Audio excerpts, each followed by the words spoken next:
y leamos desde el versículo 20 hasta el versículo 28.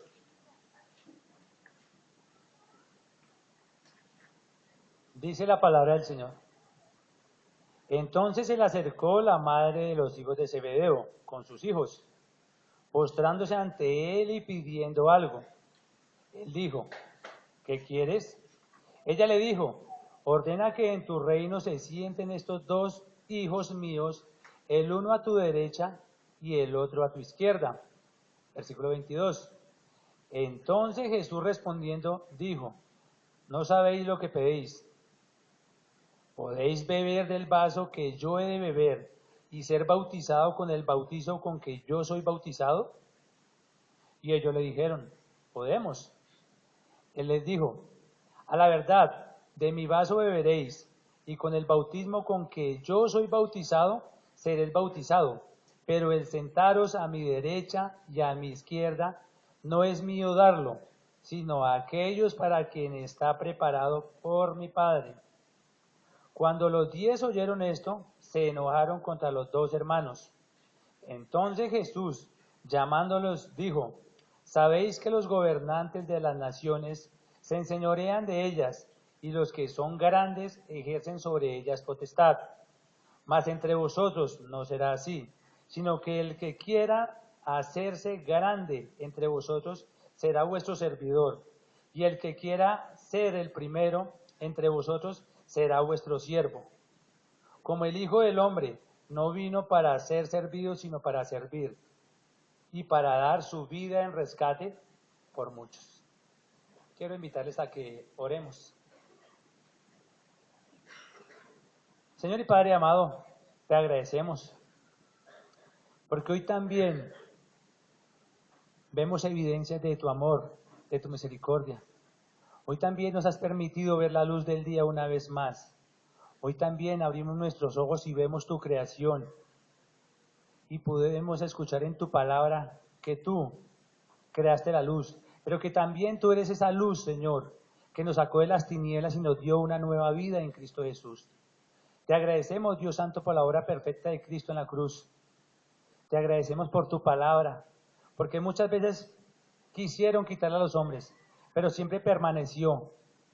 Y te rogamos que siempre permanezca, pero que también permanezca en nuestros corazones, en nuestras vidas, la llevemos a cabo, que no seamos solamente oidores o lectores de ella, sino seamos hacedores de tu palabra, Señor. Que vivamos como tú viviste, Señor, que sigamos tus pasos, Dios amado. Ponemos este tiempo en tus manos, guiados por el Espíritu Santo, dándote la gloria y la honra a ti, Padre amado. En Cristo Jesús te agradecemos. Amén. Tomen sus lugares, hermanos.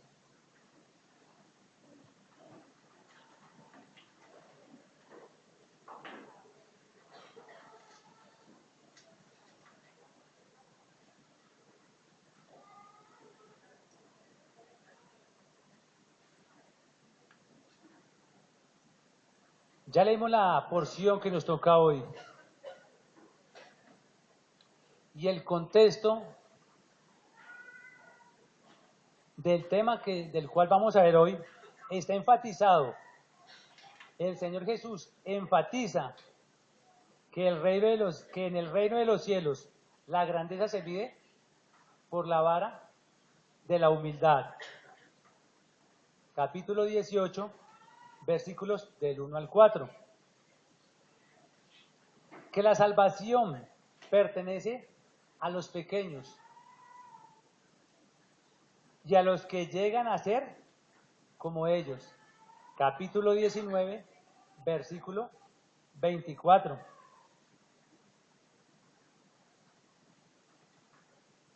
Que la marca de sus verdaderos seguidores es la confianza plena del Señor Jesucristo, negándose a sí mismo, dando, sin recibir nada a cambio.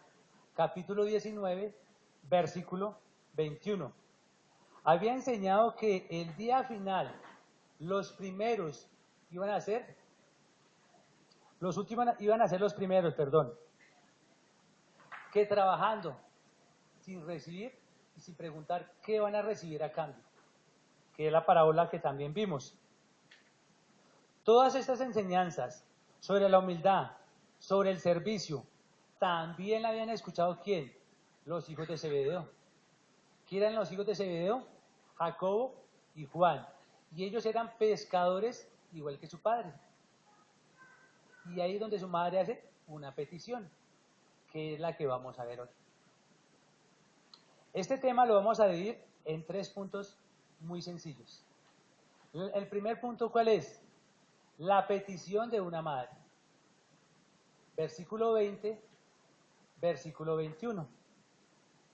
Nuestro segundo punto es la respuesta a esa petición. Versículo 22 al versículo 23. Y nuestro tercer punto es el servicio. Versículo 25 al versículo 28. Entonces demos inicio y desarrollemos paso a paso, de una manera muy sencilla, estos 3 puntos. La petición de una madre. Hay la probabilidad que este suceso haya ocurrido camino a Jerusalén, vía Jericó. Y parece que el tiempo en que se hizo esta petición fue días después del tercer anuncio, el anuncio más detallado, el más explícito, el más claro que hizo el Señor Jesús sobre sus sufrimientos.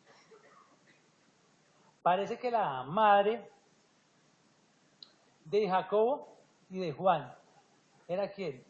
Parece ser que era Salomé, la hermana de María, la madre del Señor Jesús. Ella se acerca a él, al Señor Jesús, con sus 2 hijos, se arrodilla, se postra, se humilla delante de él, quizás como símbolo de reverencia, como símbolo de respeto. Pero también podemos pensar que se arrodilla, se postra por un favorcito que necesitaba. Deseaba algo. Existen estas 3 posibilidades. Ella sabía quién era Jesús. Conocía que lo que el Señor Jesús enseñaba sobre el reino de los cielos, ella lo sabía.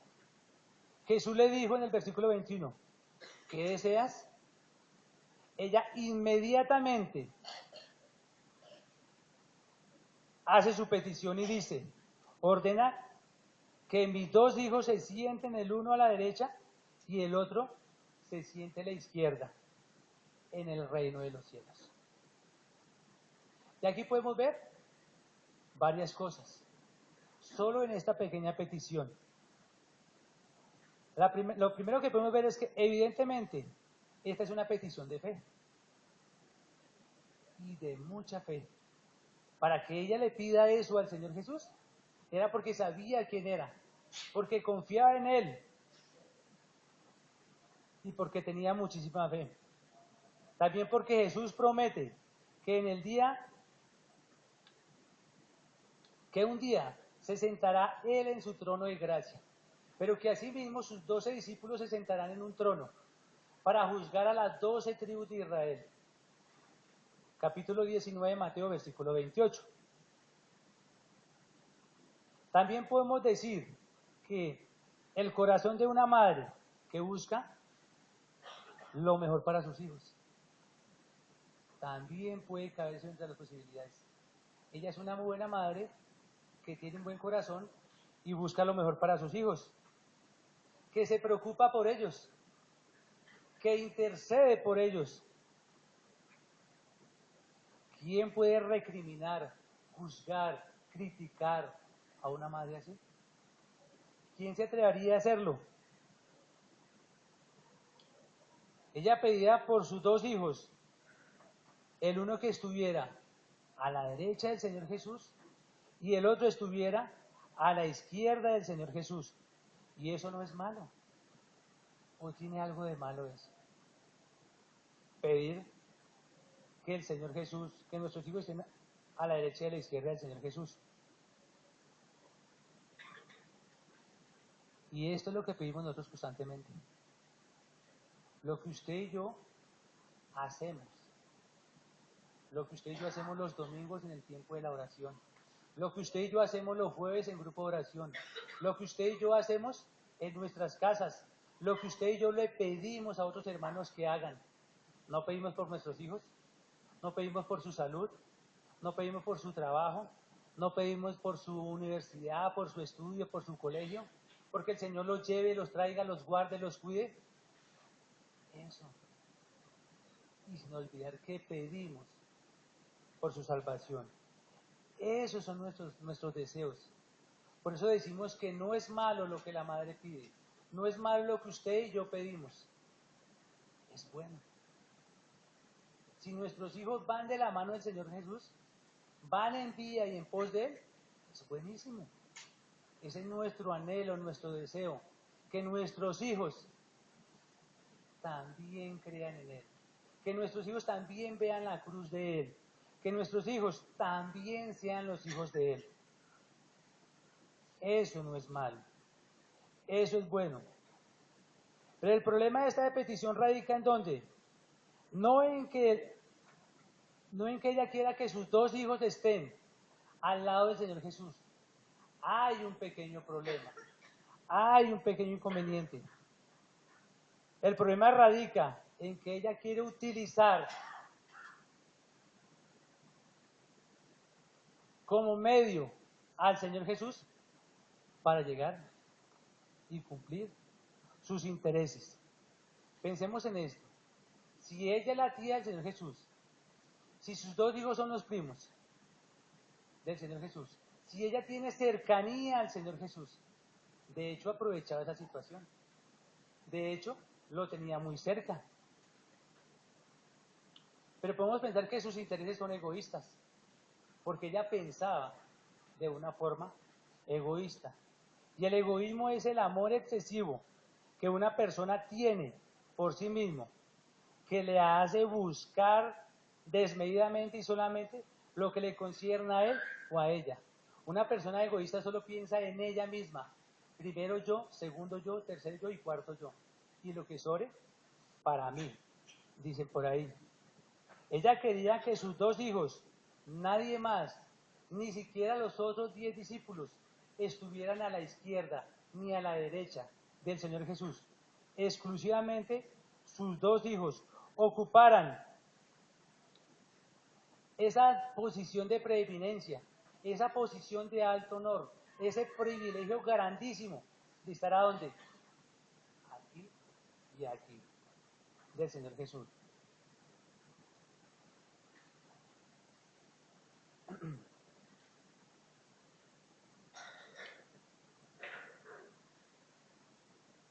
En el reino de los cielos, y por lo tanto, ella es culpable de confundir las realidades celestiales con las realidades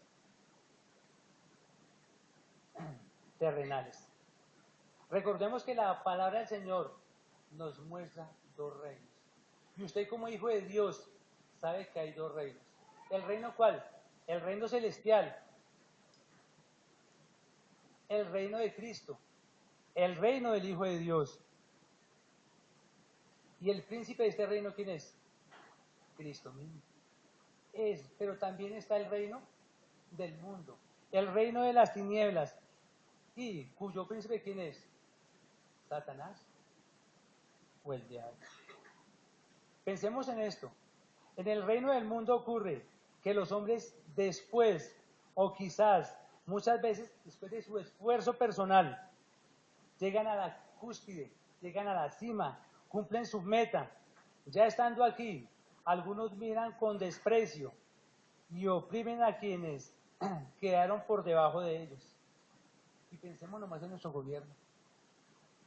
¿Cuántos de nosotros no vimos a Duque en su campaña política? ¿No lo veíamos recorriendo los pueblos? ¿No lo veíamos en diferentes ciudades? Dándole la mano al uno y al otro y abrazándolos. La pregunta es, ya llegó aquí, ya es la suprema autoridad del país. Ahora, ¿será que ya estando arriba va a ir a los mismos pueblos y va a cumplir lo que prometió? ¿Va a darle la mano y los abrazos que tanto dio? Así es el reino del mundo. Ella estaba olvidando que Jesús había dicho claramente en sus enseñanzas pasadas. ¿Cuáles eran sus enseñanzas? Las que vimos en la introducción, las que aparecen en el capítulo 18, capítulo 19 y capítulo 20 de Mateo. Las que usted y yo, si no las recordamos, las leemos en la casa. Esas son las grandes enseñanzas que ella daba, que el Señor daba. Ella estaba olvidando la grandeza de Dios y su soberanía. Y si ella escuchó las enseñanzas, también sabía que había un plan eterno, que Dios es soberano. Y así hacemos nosotros. Hacemos peticiones a Dios, muchas veces encubriendo, tapando, maquillando nuestro egoísmo, nuestra vanagloria, nuestro orgullo, buscando una independencia total de Dios. Muchas veces nosotros pedimos la bendición de Dios, quizás para no depender de Él. No queremos pedir el pan diario, no queremos orar a Él todos los días, queremos pedir el pan de Él del año, de una vez. Y si Dios no lo concede, ¿qué pasa? Sencillamente no oramos. Ya no hay ese motivo de oración. Ya no recordamos a Dios. Ya nos olvidamos de Él.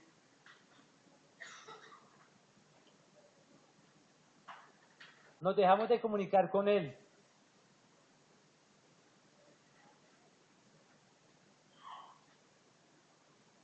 El Señor Jesús escucha a aquella madre y no la ignora. Le pregunta, ¿qué quieres? Y así Cristo es con nosotros, a pesar de muchas veces nosotros pedimos conforme a nuestro corazón, conforme a nuestros deleites, como pide el mundo. Y no estoy diciendo que lo que pidamos es malo. Y pensaba en esto, en junio nomás.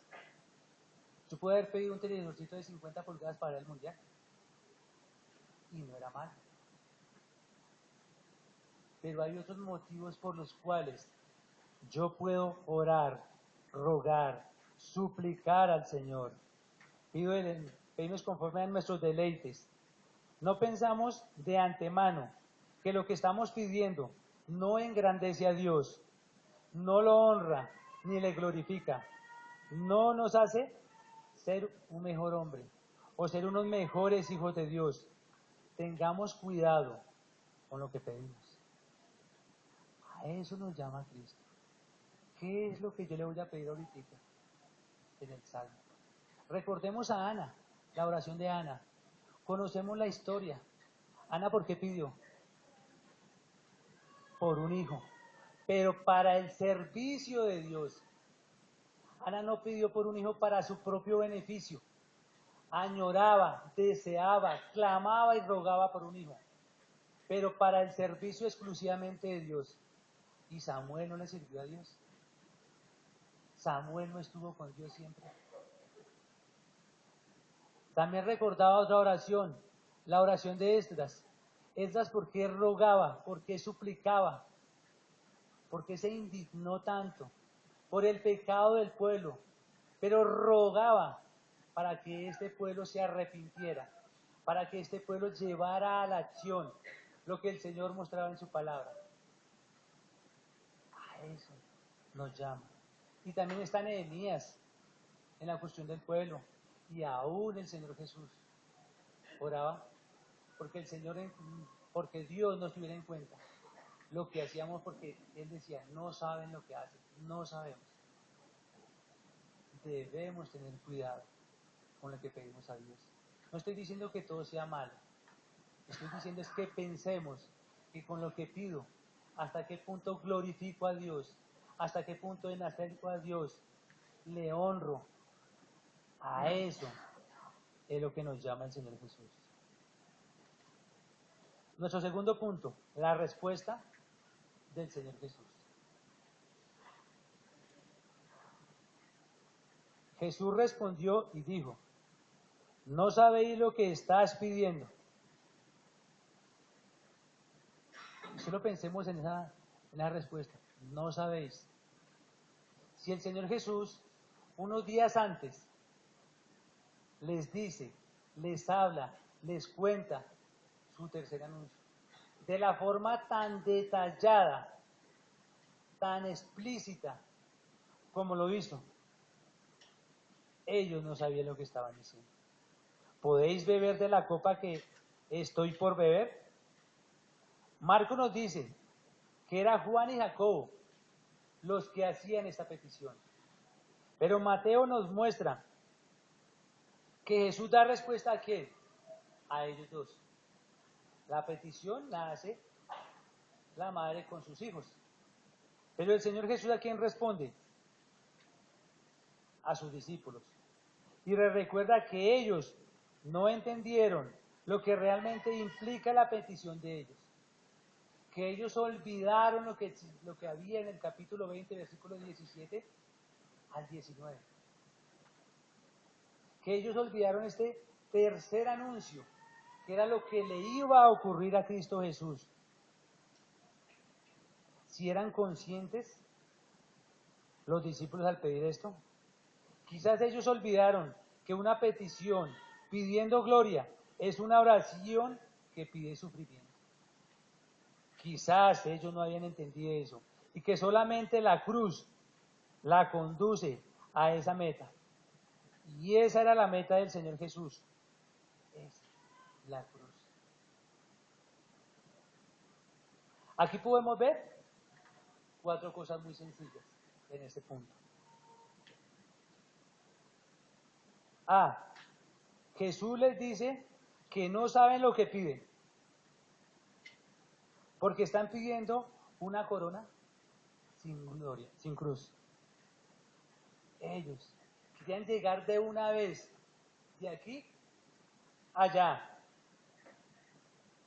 Querían estar a la izquierda y a la derecha, y a la izquierda del Señor Jesús. Querían llegar a la cumbre, a la cima, a la cúspide, sencillamente, como se fue Elías por un torbellino. Desde aquí al reino de los cielos. Y nosotros muchas veces pedimos posiciones elevadas, lugares altos, pero no nos damos cuenta lo que implica todo esto, a lo que nos conlleva. No vemos las responsabilidades que se nos otorgan, y eso es muy importante. Porque cuando uno quiere una posición destacada, hay que estar dispuestos, preparados, quizás a ser criticados, a ser reprochados, a ser despreciados, desprestigiados en el camino que tenemos que recorrer. Yo puedo ser y desear el puesto de Miguel, lo puedo desear, pero la pregunta es, ¿yo sí estoy preparado para estar aquí y llegar aquí? ¿Yo sí tengo en cuenta la responsabilidad de los compromisos y adicional a eso los problemas que él tiene? ¿O solo quiero llegar desde aquí arriba de una vez? El Señor Jesús nos llama a que tengamos en cuenta las responsabilidades que tenemos. Nosotros somos cristianos y como hijos de Dios nos amamos en el Señor. Pero toda persona que se pone al frente da un testimonio. Toda persona que está al frente está mostrando que tiene una responsabilidad. Toda persona que está al frente da un ejemplo de vida.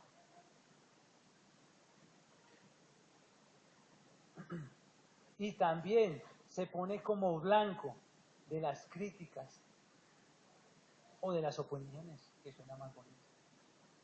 En el momento que una persona está aquí, el hermano que dirige, el hermano que enseña, es blanco de nosotros. Si se demora mucho, lo criticamos. Pero si se demora poquito, también. Si entona muchos himnos, lo criticamos. Pero si entona poquitos, también. Siempre una persona que está al frente está en el ojo de nuestras críticas, en el ojo de nuestras opiniones. Es necesario asumir que las posiciones elevadas traen responsabilidades y esto requiere de una preparación previa, debemos recorrer un camino, no debemos saltarnos. Y eso era lo que le pasaba a estos dos apóstoles. No querían un camino recorrido, querían llegar de la tierra al reino de los cielos. No querían esa experiencia, se querían brincar ese paso, saltar ese camino. B. Jesús se identifica con ellos en el sufrimiento. ¿Podéis beber de la copa que estoy por beber? Es decir, su contenido significa pasar en forma completa por toda aquella experiencia, sea favorable o sea desfavorable. Y vimos que el Señor Jesús dio un anuncio, dio 2 anuncios, dio 3 anuncios. Y pregunta el Señor Jesús, ¿pueden beber de esa copa? Y los que dijeron, claro, nosotros podemos. Jesús hablaba de la copa, de su amargo sufrimiento. Beber la copa denota la ira de Dios, la muerte, y el bautismo significaba ser sumergido en el sufrimiento decidido por Dios. ¿Nosotros estamos dispuestos a beber esa copa? ¿Nosotros estamos dispuestos a dar todo por Cristo? C. Jesús le recuerda que pasará por el sufrimiento. Podemos, dijeron ellos. El Señor Jesús les asegura que pasarán por el sufrimiento. Y les dice, a la verdad beberéis del vaso que yo bebiere. Vemos la muerte de Jacobo. Y Herodes lo mata como a espada. Después de tanto predicar, de servir a Dios, Herodes lo mata a espada. Hechos 12:2. Y Juan sufrió persecución, sufrió exilio, fue llevado a la isla de Patmos, Apocalipsis 1:9. Pero dice la historia que Juan lo echaron en aceite hirviendo por causa del Señor Jesús. Y pensaba en eso, cuando se frita algo, lo que sentimos nosotros con un quemoncito. ¿Qué sentiría Juan?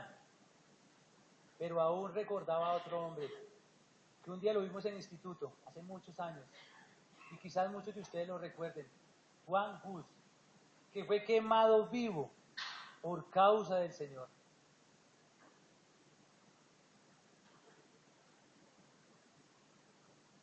Estos dos sucesos futuros eran parte del sufrimiento que experimentarían ellos por causa de Jesús. Y D. El Señor les manifiesta que en el orden divino el Padre designa todo lo que es dado. El Señor Jesús les deja bien en claro que siendo Dios mismo se somete a ¿qué? A la voluntad del Padre, que siendo Dios mismo se somete al orden divino establecido por Dios Padre desde la eternidad hasta la eternidad. Que los grados y las posiciones de gloria en el reino de Dios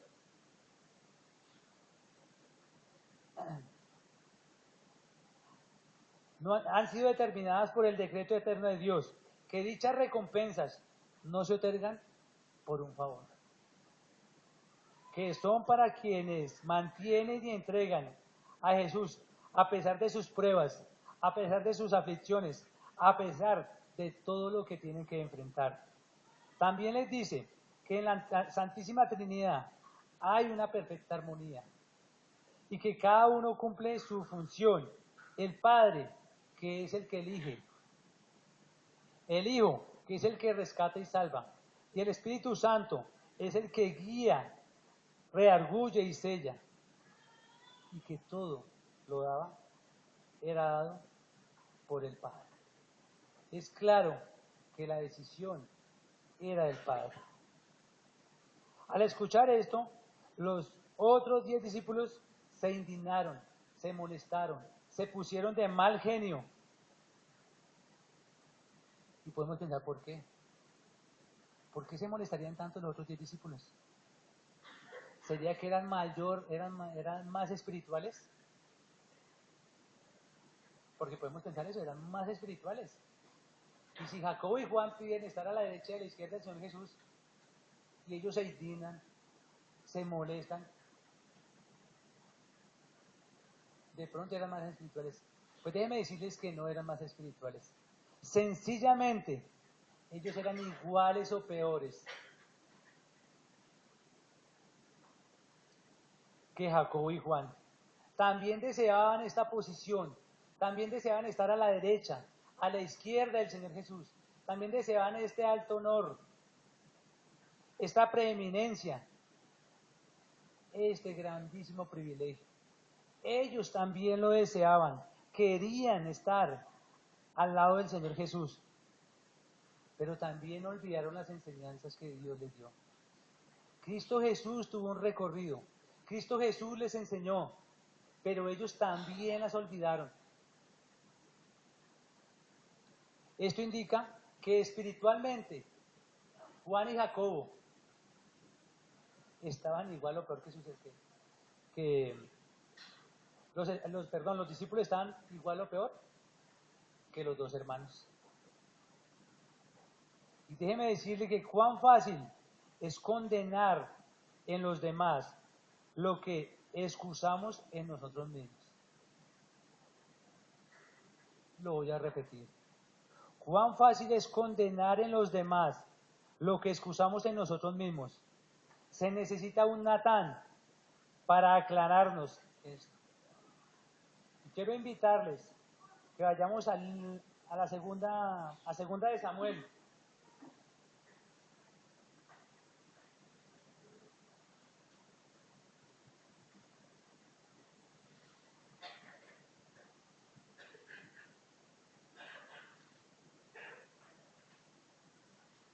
Al capítulo 12.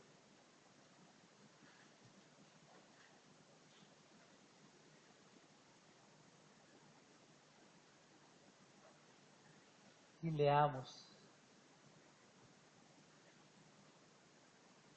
Dice la palabra del Señor. Jehová envió a Natán a David, y viniendo a él, le dijo, habían dos hombres, uno en una ciudad, el uno era rico y el otro era pobre. El rico tenía numerosas ovejas y vacas, pero el pobre no tenía más que una sola corderita, que él había comprado y criado y que había crecido con él y con sus hijos juntamente, comiendo de su boca y bebiendo de su vaso y durmiendo en su seno, y la tenía como a una hija. Y vino uno de camino al hombre rico, y éste no quiso tomar de sus ovejas y de sus vacas para guisar para el caminante que había venido a él, sino que tomó la oveja de aquel hombre pobre y la preparó para aquel que había venido a él. Entonces, dice el versículo 5, se encendió el furor de David en gran manera contra aquel hombre y dijo a Natán, vive Jehová, que el que tal hizo es digno de muerte y debe pagar la cordera con 4 tantos, porque hizo tal cosa y no tuvo misericordia. Entonces, dice el versículo 7, dijo Natán a David, tú eres aquel hombre, así ha dicho Jehová, Dios de Israel, yo te ungí por rey sobre Israel y te libré de la mano de Saúl, y te di la casa de tu señor y las mujeres de tu señor en tu seno. Además te di la casa de Israel y de Judá, y si esto fuera poco, te habría añadido mucho más. Versículo 9. ¿Por qué pues tuviste en poco la palabra de Jehová haciendo lo malo delante de sus ojos? A Urías Heteo heriste a espada, y tomaste por mujer a su mujer, y a él lo mataste con la espada de los hijos de Amón.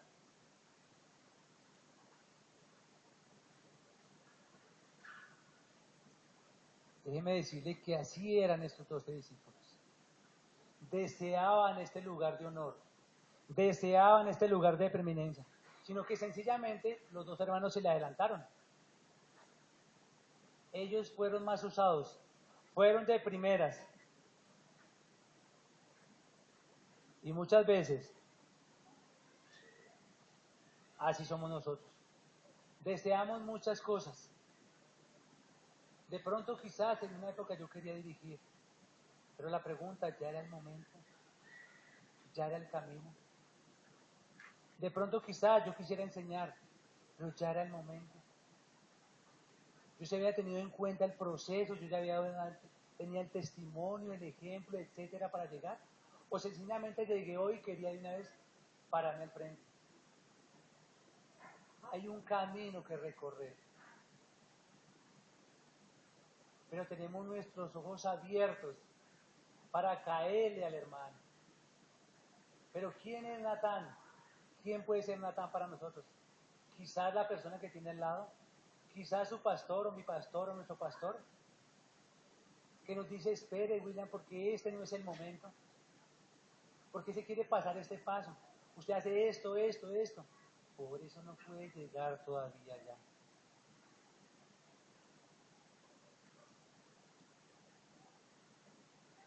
Tercero, el servicio. Versículo 25 al 28. Y este punto también lo vamos a dividir en 3 puntos o subpuntos muy sencillos. A.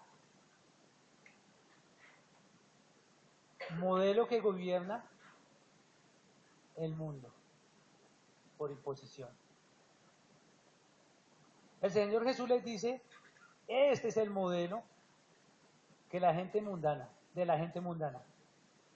Ocupan todo su tiempo, sus energías, su esfuerzo, con el propósito de ¿qué? De lo que hemos venido diciendo, con el propósito de llegar arriba, a la cumbre, a la meta. Hacen lo que los demás, hacen que los demás sientan el peso de su autoridad. Estos gobernantes, una vez siendo posicionados, piensan con frecuencia en sí mismos, rompen sus promesas con facilidad y hacen su voluntad.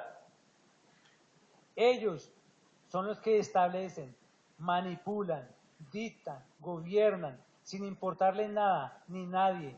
Son capaces hasta de matar por conseguir lo que quieren. Ese muchas veces es el modelo del mundo. No nos vayamos tan lejos también, ahí cerquita a Cúcuta. Vayámonos a Venezuela. Muchas veces nosotros que vimos, escuchamos más bien a Chávez. ¿Y qué hace este presidente? La gente va saliendo, la gente va aguantando hambre, la gente se va enfermando. ¿Cuánto prometió? No sabemos. Pero es claro y es evidente que el gobierno, que el modelo del mundo es ese. Hacen lo que sea por estar arriba. Ya está arriba. Ya dirige este país.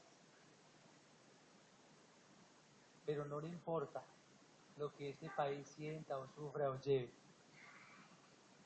B. Modelo de gobierno de Dios, que es el servicio. Jesús les dice, no será así entre nosotros, entre vosotros. Más bien, el que quiera llegar a ser grande entre vosotros será vuestro siervo, y quien quiera que desee ser el primero entre vosotros será vuestro humilde servidor.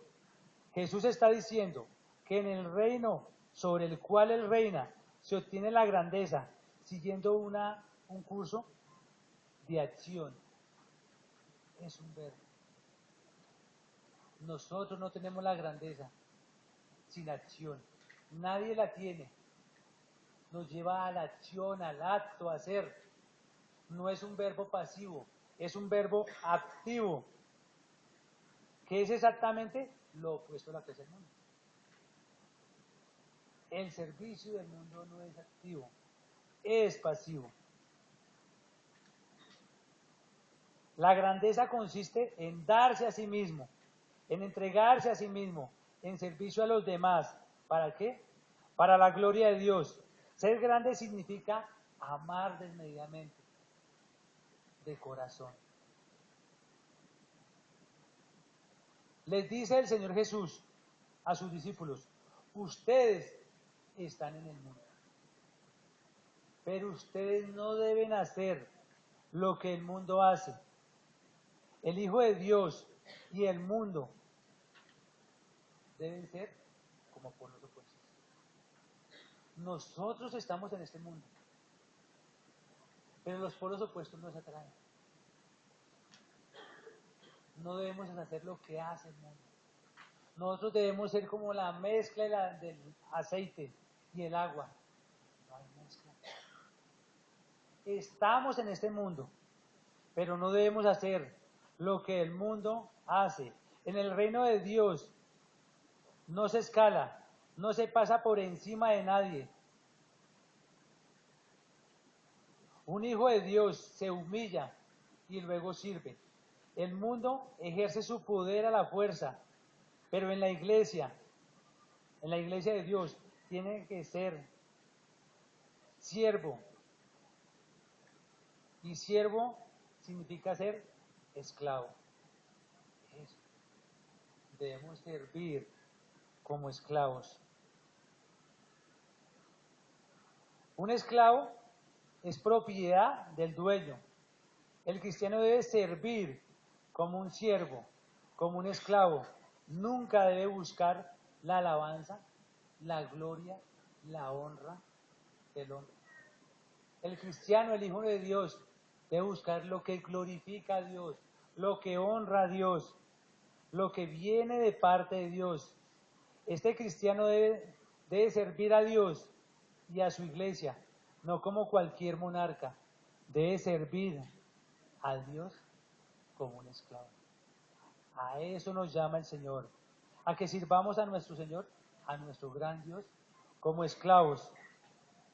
Y sé el modelo perfecto que es Cristo Jesús. En el mundo romano, el siervo o el esclavo ocupan la posición más humilde, no tienen voluntad propia, su vida está centrada exclusivamente a servir.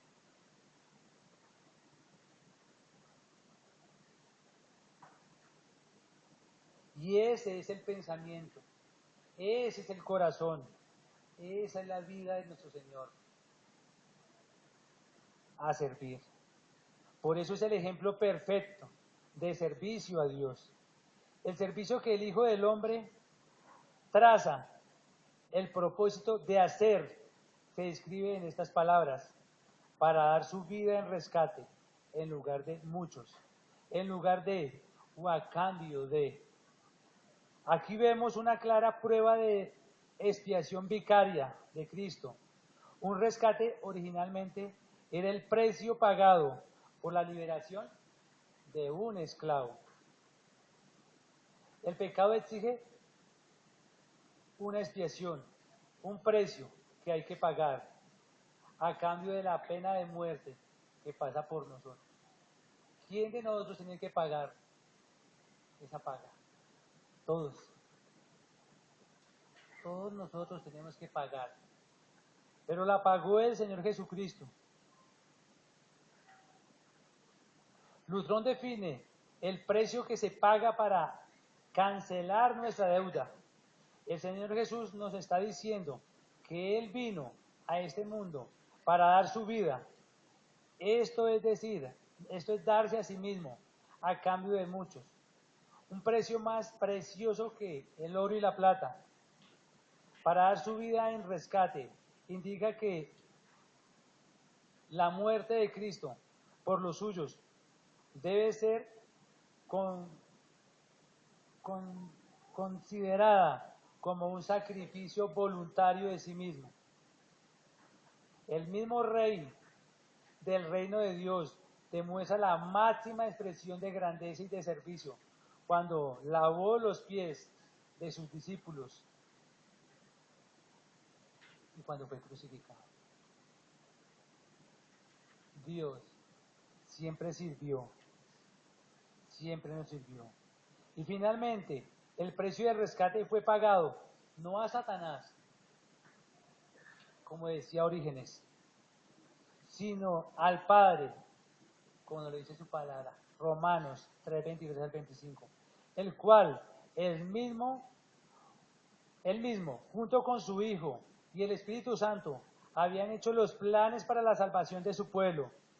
El Señor Jesús está diciendo que su propia disposición de humillarse a sí mismo, al punto de dar su vida como un rescate por muchos, debe reflejarse en los 12 discípulos, debe reflejarse en los hijos de Zebedeo, debe reflejarse en su vida y en la mía, debe reflejarse en todos los seguidores de Cristo. Eso es lo que nos está diciendo el Señor Jesús, que el sacrificio de Cristo es único, que el sacrificio de Cristo es el único que tiene valor expiatorio y que en consecuencia no se puede repetir. Eso es lo que nos muestra. Recordamos la fiesta de la Pascua, recordamos que había un cordero que se sacrificaba en determinado tiempo para limpiar los pecados, para perdonar los pecados del pueblo, pero ya no. Hay un cordero perfecto, un ejemplo perfecto. Cristo Jesús murió una sola vez y para siempre. La Escritura nos enseña que debemos ser seguidores e imitadores de Cristo, no en su deidad, sino en su carácter. Y Cristo es nuestro perfecto modelo. Por lo tanto, debemos imitarle, seguir sus pasos, seguir sus pisadas, hacer lo que él hacía, andar como él anduvo. Debemos ser útiles en las manos de Dios. Cristo vino para servir y no para ser servido. Dios nos ha salvado,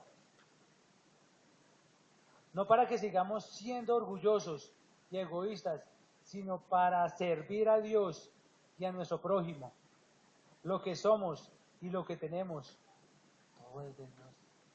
Recibid de gracia, dad de gracia.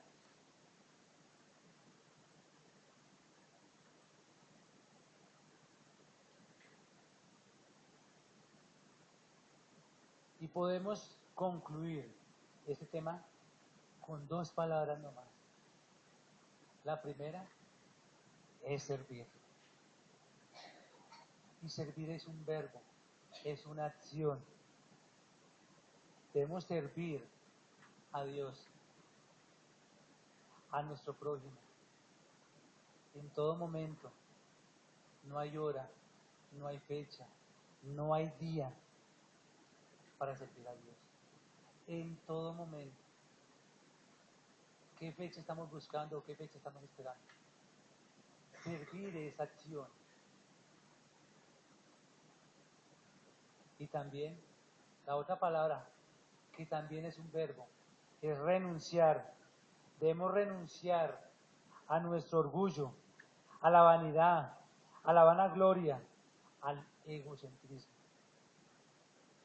Si en verdad estamos buscando que Dios sea exaltado en nosotros, tenemos que olvidarnos de nosotros mismos. Esas dos palabras tenemos. Porque que entonábamos el himno, anhelo trabajar para el Señor. Pero de cantarlo a hacerlo, a tener nuestro corazón hay una diferencia grande. Sirvamos a Dios. Hay muchas cosas por hacer, hermanos. Aquí en la iglesia hay muchas cosas por hacer. Sirvamos a Dios. Hay harto trabajo. Mucho trabajo. ¿Por qué nos quedamos con los brazos cruzados? ¿Por qué esperamos el que está al lado? ¿O el que está al frente? ¿O a la izquierda o a la derecha? sirva. ¿Cuándo yo voy a dar el primer paso? Sírvale a Dios, sírvale a su prójimo. Demuestre y muestre que Dios está en usted. Que usted es una nueva persona, que usted es un verdadero hijo de Dios. ¿Por qué esperamos que los demás hagan? No nos quedemos con los brazos cruzados. Quiero invitarles a que oremos.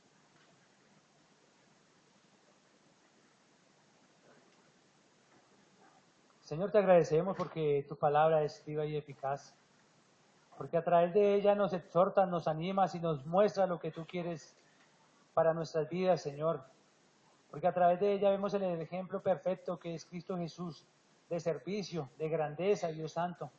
Vemos a hombres como Natán, Señor, que mostraban a David que también estaba equivocado.